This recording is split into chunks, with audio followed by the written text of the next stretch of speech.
na na na ho na na ho lalina sanna na na ho lalla ho lalina ye sanna na na na ho lalina sanna na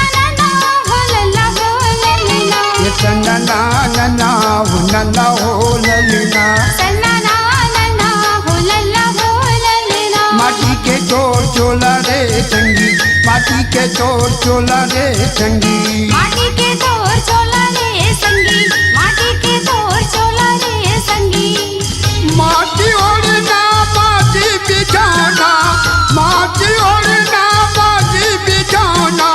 माटी में मिलना है चोला रे संगी माटी के तोर चोला रे संगी माटी के तोर चोला रे संगी ये ना ना ना ना हो ललना सन्ना ना हो लल्ला हो लल्ला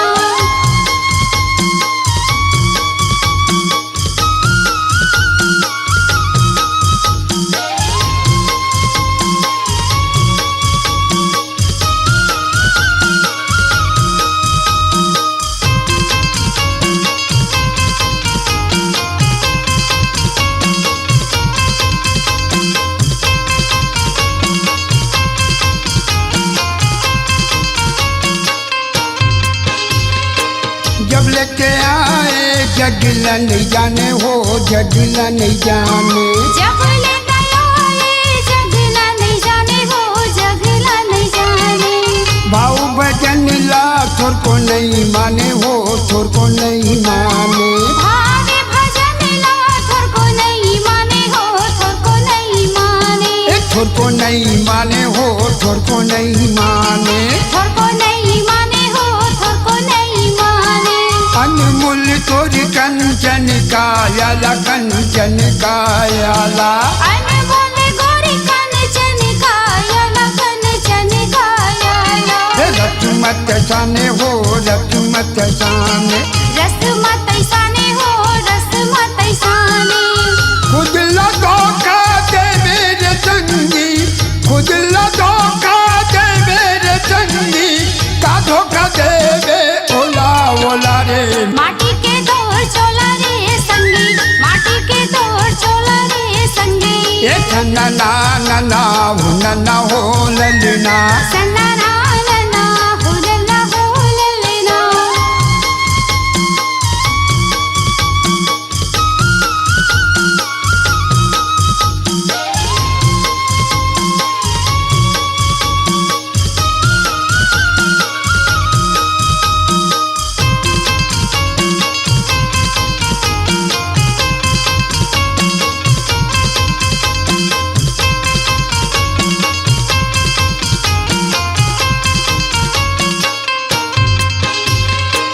अभी में कुछ नहीं बिगड़े है कुछ नहीं बिगड़े है आगे में कुछ नहीं बिगड़े है कुछ नहीं बिगड़े है कुछ तोर संग जिंदगी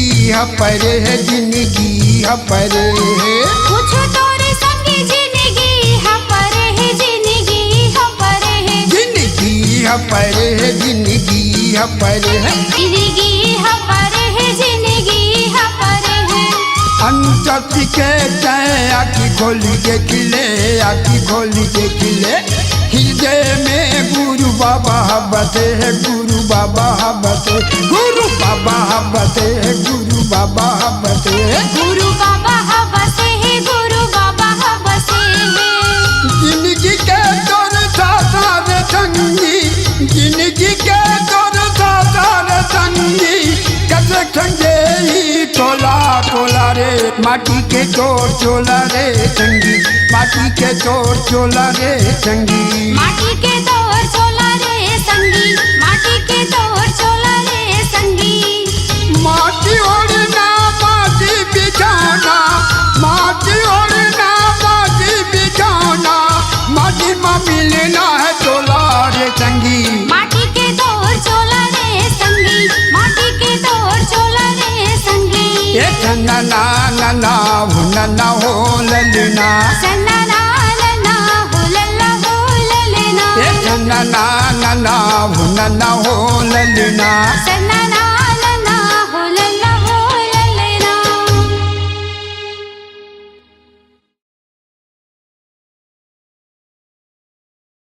अपनी आवाज को दीजिए एक नया मुकाम। डिजिटल रिकॉर्डिंग की दुनिया का जाना पहचाना नाम स्वरांजलि, जहां गूंजती हैं ध्वनियां अपनी माटी की सौंधी सुगंध के साथ। छत्तीसगढ़ी संगीत के विविध रंग जो पहुंचाते हैं पूरे प्रदेश में डिजिटल रिकॉर्डिंग के संग। स्वरांजलि स्टूडियो, नेमीचंद गली नंबर 2, गंजपारा, रायपुर।